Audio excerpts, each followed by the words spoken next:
2 миллиона 670 тысяч квадратных метров жилья. Плюс 27 программ капремонта на 23 миллиарда рублей. Такие задачи стоят на этот год перед строителями республики. Только вот темпы стройки подкосил рынок стройматериалов. Дорожание идет прям ежемесячно.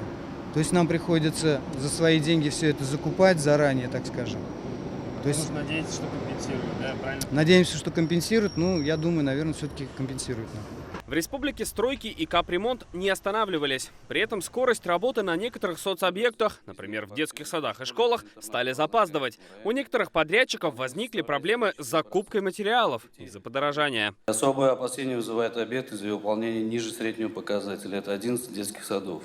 Из них 7 в городе Казани, по одному в Заинском, Чистопольском, Высокогорских районах и в городе Альметьевске. И в этой ситуации все ждали решения правительства страны. Оно принято. Теперь строители смогут получить компенсацию за увеличение расходов на стройматериалы. Это касается тех, кто строит и ремонтирует объекты по госконтрактам. Вице-премьер Марат Хуснуллин назвал это решение важнейшим. Важнейшее решение для отрасли. Оно позволит не допустить остановку строек и банкротства стройкомпаний, а значит, важные для людей объекты продолжат строиться. Согласно постановлению правительства, при компенсации в ходе строительства объектов стоимостью меньше 100 миллионов рублей не потребуется дополнительная экспертиза проектов. Заказчик и подрядчик должны будут заключить только доп. Соглашение. При этом компенсация не превысит 30% суммы самого контракта. Пока строители только знакомятся с новым механизмом и разницу в ценах покрывают из своего кармана. Берем за свои деньги, те деньги, которые наработаны и выделены сегодня по контракту из бюджета.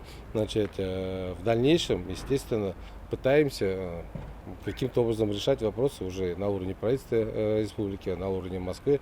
Вот сегодня Москва пошла навстречу. Постановление такое вышло. С оптимизмом встретили новое постановление и те, кто занимается капремонтом. Они тоже смогут получить компенсацию. По темпам реализации, по отчетам Минстроя, все идет по плану. Не хватает денежных средств в части реализации капитального ремонта. В основном дорогие материалы на ремонт крыш, кровельных покрытий, потому что как раз принимаемые решения, они должны помочь решить данную проблему. В этом году в Татарстане по федеральным и республиканским программам идет строительство и ремонт 4500 социальных объектов. В настоящее время мы ведем мониторинг и проверяем, с нашими заказчиками, проверяем, на какую стоимость итоговую мы выходим, и уже анализ этот ведется. Вот по итогам завершения работ мы уже можем сказать, будет ли удорожание какое-то или нет. Новое постановление касается только объектов с федеральным финансированием. По нашей информации, сейчас в республике идет работа и над региональным документом, который позволит компенсировать часть расходов и по республиканским программам. Салават Ахмадуллин, Адель Миндубаев, ТНВ, Казань.